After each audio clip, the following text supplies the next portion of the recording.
억대 연봉도 싫어요. 이래도 안 온다. 인기 없어. 서러운 지역 소아과. 의료기관 의사하늘 별따기. 의사 간호사 대부족, 의료 공백이 심각합니다.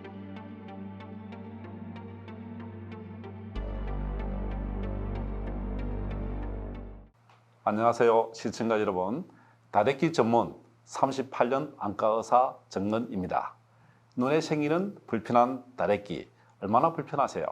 어르게의 불편한 문제점을 쏙 시원하게 짜보는 시간, ONN 닥터TV 다래끼 시간 시작합니다.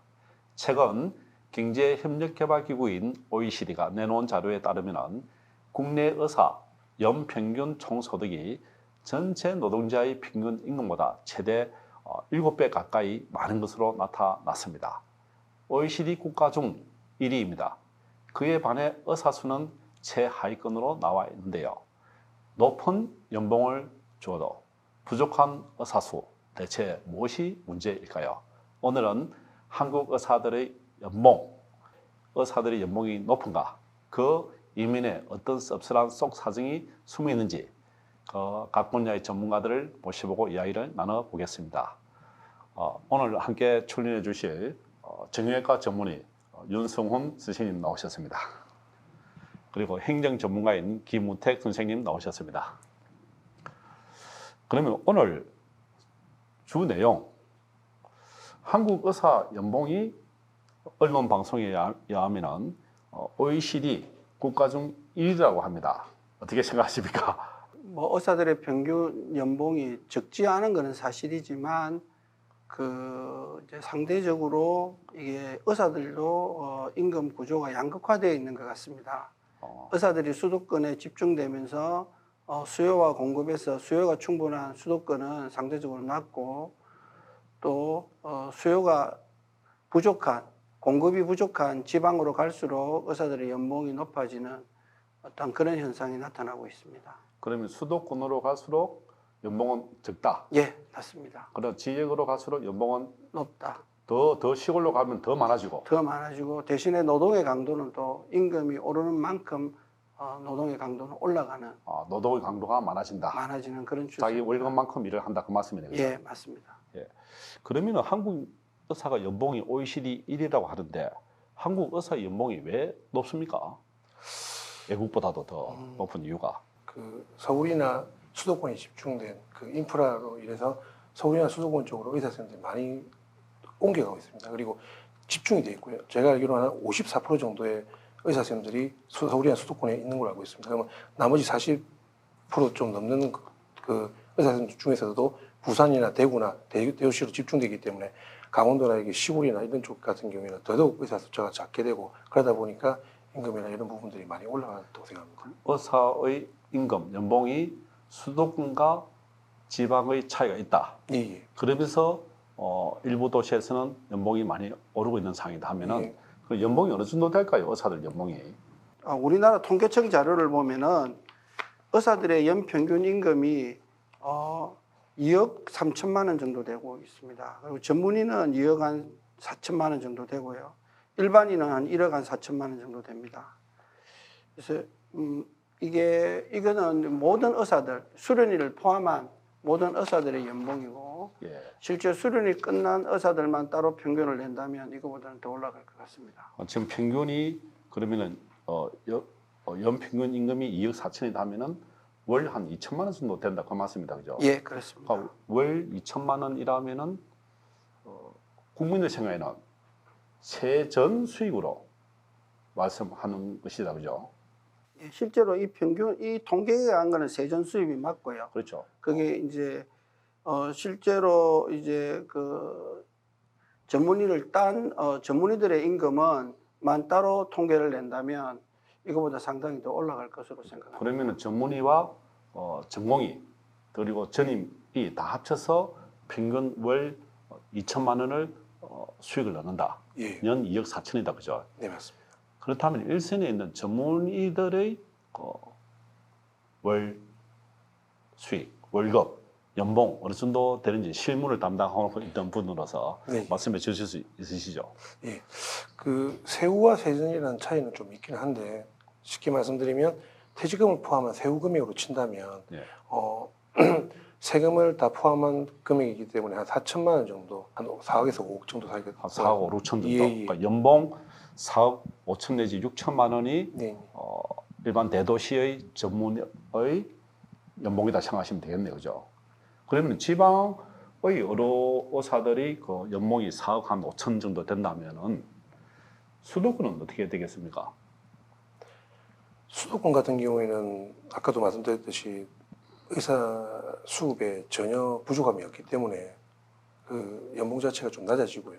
낮아지고 많은 수의 이제 의사들을 확보할 수밖에 없습니다. 사실은 지방의 연봉이 높을 수밖에 없는 게 뭐 여러 가지 경제적인 인프라라든지 뭐 그리고 아이들을 키우는 그런 의사 선생님들 같은 경우에는 그런 교육이라든지 이런 부분을 생각 안 할 수 없기 때문에 그런 분들을 또 서울이나 수도권에서 모시게 오게 되면 더 많은 연봉을 주고 모실 수밖에 없고.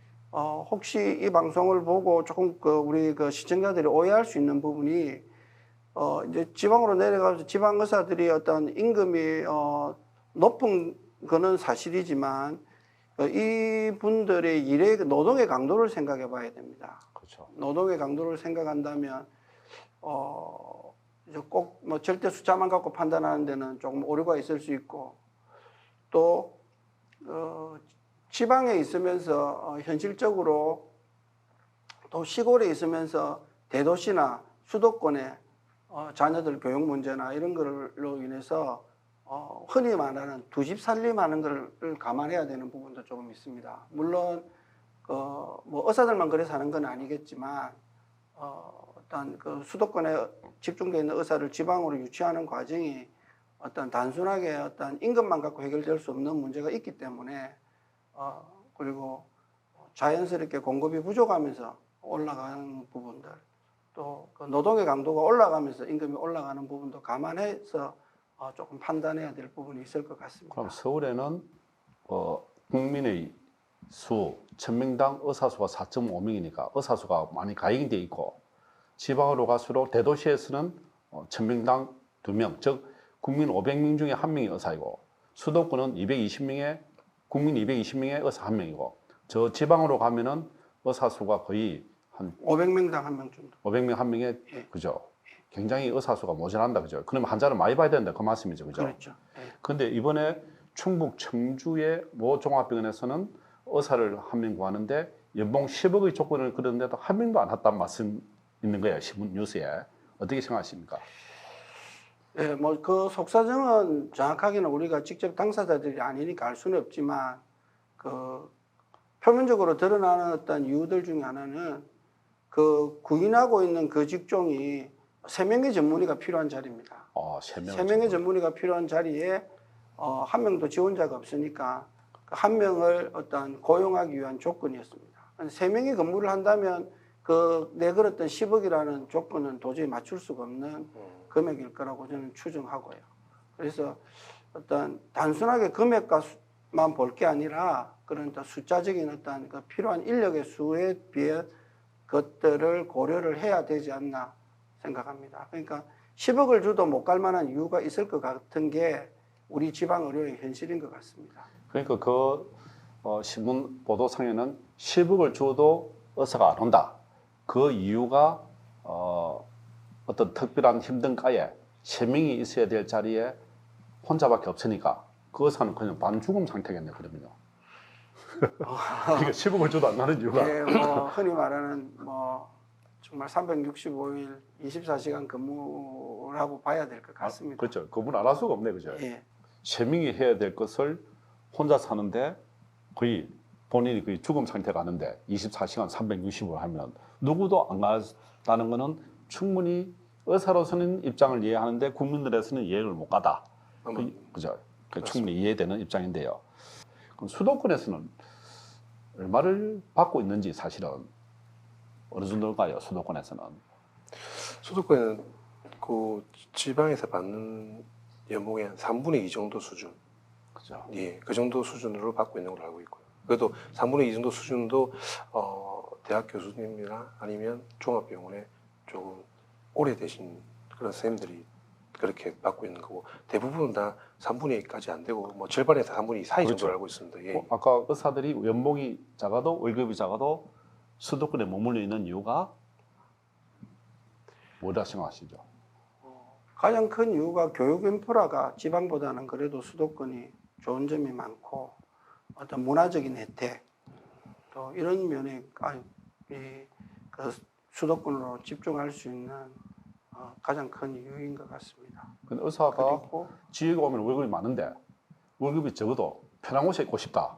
그것도 한 요소가 되겠네요. 그것도 한 요소가 되고 또 하나 좀 우리가 문화적인 어떤 배경을 생각해야 될 게 그 의료기관이나 교육 의료기관들이 수도권에 집중되어 있다는 것도 하나의 문제고 둘째는 그 우리나라가 이제 의과대학에서 짧은 기간이지만 의전 체제로 바뀌면서 그 의전의 입학생들이 그 수도권 출신들이 의과대학 때보다도 지방 의과대학 때보다도 지방 의전으로 전환한 후에 그 수도권 출신들의 학생들이 더 많이 입학을 하게 됩니다. 그렇죠. 그래서 수도권 출신들이 의사 배출이 많아지면서 결국은 수도권으로 의사가 더 집중할 수 있는 작은 어떤 계기가 되지 않았나 저 개인적으로는 어떤 그렇죠. 생각해 봅니다. 오전원이 설립되면서 수도권에 있는 고등학교나 대학을 졸업하고 잠시 유학을 네. 지방의 의과대학으로 어전 와서 다시 유학 오면 다시 돌아가야 되잖아요. 수도권은 다시 올라가는 거예요. 그러니까 수도권에서는 의사 수가 1000명당 4.5명이랬죠. 네. 많고. 그 지역의 대도시는 2명. 2.2배로 수도권이 많단 말이에요. 그러면은 월급이 적단 말이에요. 수도권에도. 그래도 네. 많이 있단 말이에요. 그럼 결국은 의료의 공급 과잉 현상이 수도권에 발생한단 말이고. 그렇죠. 지역은 힘드니까 전문의 숫자가 없으니까 계속 또 월급이 또 올라가게 되고 연봉이. 맞습니다. 그 계속 악순환 현상이 발생하는 그런 상황이 네, 발생한다는 거죠. 맞습니다. 오늘의 주제가 뭐 다른 어떤 배경을 빼고 이제 의사의 연봉에 집중이 된다면 예. 결국 수요와 공급이라는 경제 원리에 의해서 형성되는 것 같습니다. 저희 딸도 이제 전임으로 있거든요. 안과 전임으로 있는데 월 500만 원 받아요. 부산에 오면은 많이 주겠다 해도 안 내려오는 거예요, 그냥. 그게 현실입니다, 그죠? 그래서 의료의 수준 차이는 없지만은 의사가 생활의 기반이 수도권에 있으니까 예. 결국은 수도권에 머무르고 그다음 그 사람들은 또 그 의사들은 직장 구하기가 어려운 상황이에요, 수도권에서. 그죠? 지방에 오면은 직장 구하기가 굉장히 쉬운데, 그죠? 그래서 이런 의료 인프라, 지역 환경의 차이, 그다음 생활 환경의 차이 이런 것 때문에 의사들이 수도권에 몰려 있다. 근데 그 제도의 문제가 어전원에서 많이 발생한 것이죠. 그래서 지금 지역 의대에서는 지역 고등학교를 졸업한 학생을 반 이상을 뽑겠다는 그런 제한 규정을 두고 있죠. 어떻습니까? 지금도 뭐 의료뿐 아니라 그 뭐 흔히 말하는 그 지역 인재 선발이라는 전형들이 있어서 그 지역에 있는 출신들을 더 뽑기 위한 어떤 노력들은 하고는 있는데 그런 것들이 좀 더 활성화되고 양적으로도 좀 더 지역 인재를 뽑을 수 있는 그런 대학의 자율성이 더 부여되어야 될 거라고 생각은 합니다. 좀 전에 도입부에서 우리가 말씀했는데 OECD 국가 중에 대한민국이 코리아 의사가 연봉이 제일 높다고 나와 있단 말이에요. 근데 우리가 의사 된 지가 한 30, 40년 돼 가는데 그때만 하더라도 대한민국의 의사들이 졸업하고 나면은 미국의 의사로 AMA 시험을 치면서 많이 갔거든요. 네. 그 왜 갔느냐 하면 연봉이 굉장히 높았어요. 그 당시에 비해서는. 지금은 연봉은 미국하고 차이가 어떻습니까? 과거의 그 격차에 비해서는 많이 그 격차가 좁아졌다고 생각합니다. 미국 연봉이 지금 얼마죠? 연평균 한 35만. 35만 달러면은 좀 4억 5천 정도. 예. 그 아까 그 좀 전에 그 대도시 전문의 연봉이 4억 5천에서 5억이니까 예, 맞습니다. 한국이 약간 더 높다는 내용이네. 어떻습니까? 그 지방에만 놓고 보면 그렇지만 미국도 의사 평균이듯이 우리도 평균을 놓고 보면 그래도 미국이 좀 더 높은 것 같긴 한데 과거에 비교하면 상당히 그 격차가 거의 뭐 근접해 있다고 봐도 될 것 그렇죠. 같습니다. 그 당 옛날만 하더라도 우리 대한민국의 GDP가 8천 불, 만 불 하던 시절이 지금은 3만 5천 불. 예. 미국보다는 약하지만은 일본과 거의 맞먹을 수준으로 대한민국의 수준이 올랐단 말이에요. 맞습니다. 그러면서 대한민국의 모든 직역들이 연봉이 올랐다는 말이에요. 예. 그죠? 그러니까 미국의 의사 수준의 연봉에 한국의 의사들의 연봉도 거의 도달했단 말이에요. 그죠? 맞습니다. 비슷해졌단 말이죠. 그래서 OECD 최고란 말은 또 어떤 통계일지 모르겠지만 거의 도달했고, 어떻게 보면은 지역에서의 의사의 연봉은 거의 년 4억 5천에서 5억 세전, 예. 세후 월 한 2,200 정도. 예. 그죠? 그렇게 된다면 굉장한 연봉인 거예요. 어떻게 보면은. 그죠? 예, 수도권은 거기에 비해서 한 5분의 3 정도라고 보는 것이 타당할 것 같고, 그죠? 예. 전문의의 경우에 전문의. 그렇죠. 예. 근데 이렇게 지방의 대도시 그리고 중소도시에서도 수도권에 비해서 어떻게 보면 연봉이 한 2배 정도 되거든요. 네. 충북 청주 약가병원 같은 경우 연봉 세전 10억을 준다 해도 한 명도 모집하지 않지만은 근데 지방으로 가서 연봉이 어떻게 보면 2배 또 3배까지 되는데 그 연봉이 보면은 각 과별로 차이가 있지 않습니까? 인류적으로 같습니까? 어떻습니까? 응급을 다루는 과들이 사실은 많이 지금 의대생들이 기피한 상황입니다. 심장이라든지 뇌혈관이라든지 그런 과들 같은 경우는 기피하고요. 그다음에 네. 간담체외과라든지 이런 수술도 큰 수술이라든지 흉부외과, 또 소아과 지금 많이 언론에서 말씀하고 계시는 그런 과들이 워낙 그 기피를 하다 보니까 그런 분들의 또 연봉도 올 수밖에 없는 그런 구조가 되었습니다. 생명을 다루는 과, 예, 심장내과, 예, 예. 뇌신경외과 신경외과 이런 분야의 의사가 결국 상대적으로 적단 말이죠. 환자에 비해서. 맞습니다. 그러니까 연봉이 올라갈 수밖에 없다는 없습니다. 말이죠. 그죠? 예, 예. 그러니까 연봉을 10억을 준다 해도 안 안 온다는 말이 맞습니다. 일리가 있는 거죠. 예, 너무 힘들기 때문에 그렇죠. 예, 한 분으로 버틸 수도 없고요. 예. 사실 일반 국민들이 의사들이 연봉이 많다고 왜 많지 그런 괴리감을 사실 느끼지만은 의사들의 상황을 24시간 지켜보면은 거의 병원 25시예요. 맞습니다. 25시간을 병원에서 사는 분들이 신경외과, 심장내과 같은 분들이 많거든요. 그분들이 또 사명감으로 일을 하고 있단 말이에요. 그분들이 연봉이 좀 많죠. 많다고 해서 그분들 비난할 것이 아니라 그분들의 어떻게 보면은 16년, 17년이라는 과정을 거쳐서 전문의가 되잖아요. 그 과정 후에 또 그 응급을 요하는 과는 생명이 그렇게 길지 않단 말이에요. 또 어떻습니까? 아무래도 노동의 강도가 많은 과는 나이가 들어서도 일을 할 수 있는 어떤 기회가 좀 적게 부여가 될 것 같고, 그리고 우리가 여기서 간과해서는 안 될 게, 지금 저희들이 어떤 일반 종합병원을 기준으로 연봉을 이야기를 하지만 사실은 상급 의료기관에 근무하시는 분들, 흔히 말하는 대학병원에 근무하시는 분들의 연봉은 그 정도는 아닙니다. 그 정도는 아니지만 정말 그 필수 의료 인력으로 남아서 휴일도 없고 밤에 잠도 못 주무시고 일을 하는 분들이 있기 때문에 그런 분들의 연봉은 또 일반 종합병원에 근무하는 전문의들만큼은 높지가 않을 거거든요. 그렇죠. 그래서 그것도 우리 국민들이 좀 감안해서 의사들의 연봉을 좀 생각하셔야 될 것 같습니다. 의과대학 교수는 또 종합병원의 과장님들에 비해서는 연봉이 낮다. 그 노동 강도는 또 당연히 적겠죠.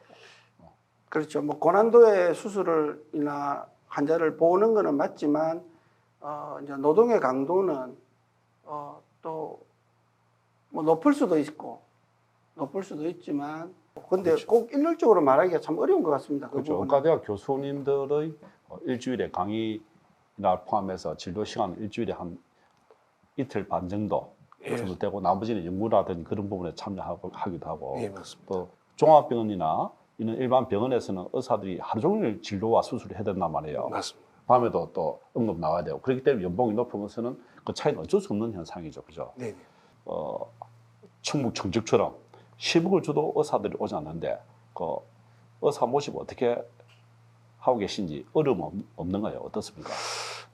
병원에서 요즘에 의사 모집만큼 힘든 부분은 없는 것 같습니다. 힘들다 예, 지금. 예, 사실은 금액적인 부분도 많이 연봉도 많이 올랐지만 그 연봉 이외에 또 여러 가지 노동 강도라든지 아니면 또 병원이 갖고 있는 또 아까 말씀하셨던 의료적인 인프라 이런 부분들도 많이 보게 됩니다.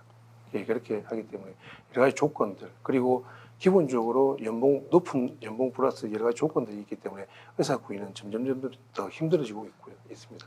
수도권은 의사 수가 좀 여유가 있고 네네. 지방에는 의사 수가 모자란단 말이에요. 예, 그러니까 맞습니다. 의대를 정원을 한다는데 예. 지방의 의대를 정원한다는 국가 정책이잖아요, 그죠? 예. 그럼 지방의 의대를 정원하는데 네. 결국은 그 의사들이 또 윤성훈 선생님 말씀 수도권 올라가 버린단 말이에요. 공공의대를 만들어도 그냥 뭐는 법에 얽매이지 않으니까 또 가버린단 말이에요. 결국은 의사 수를 증가시켜도 지방의 의사 수가 모자라는 것은 또 결국은 똑같은 현상이 벌어지지 않을까 생각하는데 어떻게 생각하세요? 뭐 전적으로 동의합니다. 이게 숫자가 늘려야 된다는 게 맞다면 늘리되 이게 흔히 말하는 필수 인력으로 갈 수 있는 인력들 또 그 의료 인력이 부족한 지방으로 갈 수 있는 그런 인력들이 확보될 수 있도록 그 제도적인 보완이 필요할 것 같습니다. 하나의 정답은 없겠지만 이런 고민을 같이 하지 않고 숫자만 늘리면 될 거라는 거는 큰 그 오류가 생길 거고 따라서 우리가 간호사들이 부족하다고 해서 간호대학을 막 많이 증설하였지 않습니까? 예. 그러면서 간호사들 배출이 많이 늘었는데 실제로 현장에서는 간호사들이 부족하거든요.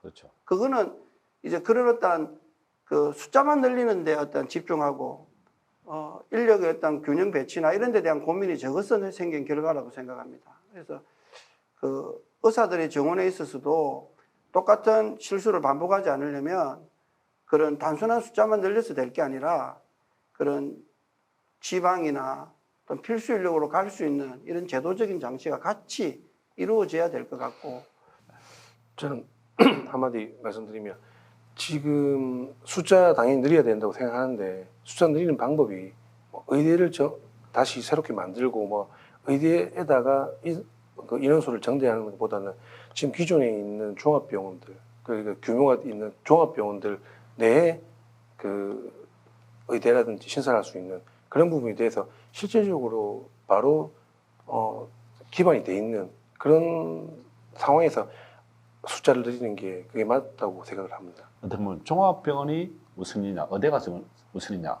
의대만 설립하고 종합병원이 없으니까 그 의대가 문을 닫은 곳이 또 2개가 있단 말이에요. 그렇습니다. 종합병원에서 있고 의과대가 설립한 4곳은 다 성공했단 말이에요. 그렇습니다. 그런 또 2016년도에 의전원을 만들어서 또 실패했다는 경험이 있는 거예요.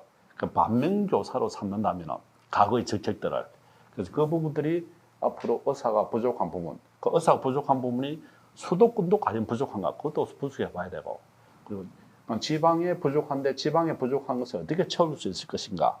그런 부분들도 논의해 봐야 된단 말이에요. 그 의사라는 직종은 단순하게 어떤 기술을 배워 나와가지고 어떤 그 기술을 가지고 우리가 사회에 기여를 하고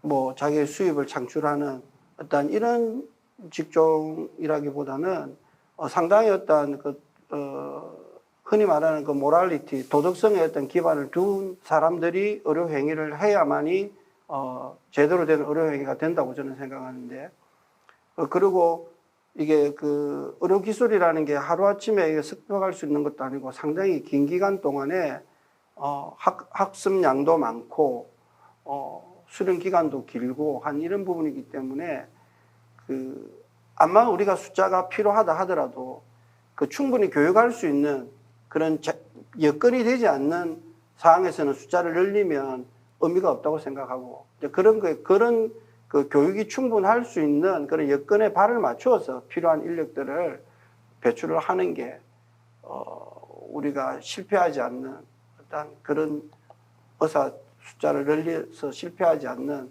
중요한 요소인 것 같습니다. 그러면 이렇게 대도시나 지방 소도시의 의사 연봉이 상당히 많단 말이에요. 어떻게 보면 의사 수의 부족 때문에 발생한 그런 현상이지만은 그렇게 된다면 의사 개인으로서는 또 노동 강도가 높아지고 또 자기 역할을 했지만은 병원 운영은 그렇게 많은 고액 연봉을 주고도 병원 운영이 되고 있습니까? 어떻습니까? 의사들의 임금을 포함한 여러 부분의 임금비 상승이나 이런 걸 통해서 운영이 쉽지 않은 의료기관들도 있는 걸로 알고 있습니다. 네, 그렇죠. 그래서 정책적인 배려, 예를 들어서 지방의 어떤 수가를 좀 더 올려준다든지 하는 이런 어떤 정책, 지방의 어떤 의료가 살 수 있는 이런 정책적인 배경을 통해 가지고 이게 좀 균형을 좀 이렇게 잡을 수 있는 그런 계기가 있었으면 좋을 것 같습니다. 그렇죠. 그러면 수도권의 빅5 병원들은 흑자가 많이 적립되어 있단 말이에요. 그리고 지방의 또 대학병원들도 보면은 적자를 가는 병원들도 제법 많단 말이에요. 네. 그러면은 그런 연봉이 많은 곳인 그런 병원들은 굉장히 병원 운영이 어려울 것이라 생각되고 있는데 맞습니다. 그것에 대한 그런 우리 행정 책임자로서 대책이 있습니까? 사실은 그 의료의 수익이라는 게 그 적절한 임금이 밑바탕이 되어야 되겠지만 요즘 지방처럼 많은 그 의사들의 연봉이 많이 올랐을 때는 사실은 수익 구조 내기가 많이 힘든 상황입니다. 그렇죠. 그래서 힘들죠. 예, 앞서 말씀하셨듯이 사실은 의료 정책, 지방에 대한 의료 수가에 그런 많은 배려들이 있어야 될 것 같습니다. 아까 말씀하셨던 간호간병통합제 같은 경우에도 지방하고 수도권하고 똑같이 운영된다면 그거는 지방으로서는 큰 부담이 되고 있습니다. 그래서 의료 수가에 그 정책적인 변화가 꼭 필요하다고 생각합니다. 그렇죠. 맞습니다.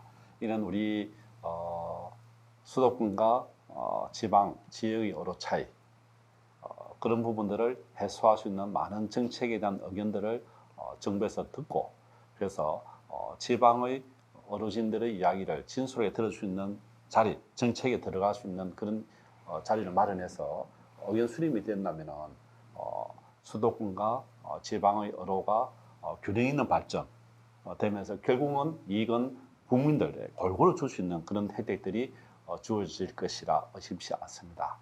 다래끼 의사들의 연봉편을 한번 통해서 실제적인 연봉을 누구라도 지금까지 말하기 힘든 사실이 사실은 나왔습니다. 그래서 이런 현실은 서글픈 사실입니다만은 사실이고 수도권과 지방 의료 그래서 연봉이 높아도 지방의 의사들이 오지 않는 그 상황들 타개하기 위한 많은 지원 대책이 사실은 필요하고 그 지원 대책과 함께 지방 의대의 설립과 종합병원이 준비된 종합병원에 의사수를 많이 넣을 수 있는 의대의 허가권 그래서 지방의 종합병원의 수준을 한 단계 높일 수 있는 방안들 많은 정책들이 제시되고 있습니다. 이 정책에 대한 좋은 제안들을 정부에서는 귀 기울여서서 지방의 이야기를 잘 들어서 앞으로 미래 20년, 100년의 지방 의료를 활성화할 수 있는 방안을 모색해 주면 정말 좋겠습니다. 이 일에 오늘 정말 말하기 어려운 진솔한 이야기, 진실된 이야기 어떻게 보면 처음으로 종합병원의 의사들의 연봉이 사실은 나와 있는데 그 부분에 대해서도 사실은 말을 하면서도 걱정이 되고 있는 분들도 사실 있을 것입니다만은 그러나 진실은 알아야 되고 의사들의 연봉에 대한 부분도 어떻게 보면은 그 알아서 정책에 반영되어져서 지방 의료를 활성화시키는 방안 그리고 병원의 경영을 도울 수 있는 방안 결국은 국민들한테 환자들한테 최고 양질의 의료를 줄 수 있는 정책들이 제고되었으면 하는 것이 바람입니다. 오늘 출연하신 정형외과 전문의 윤성훈 선생님과 행정 전문가 김우택 선생님께 진심으로 감사드립니다. 고맙습니다.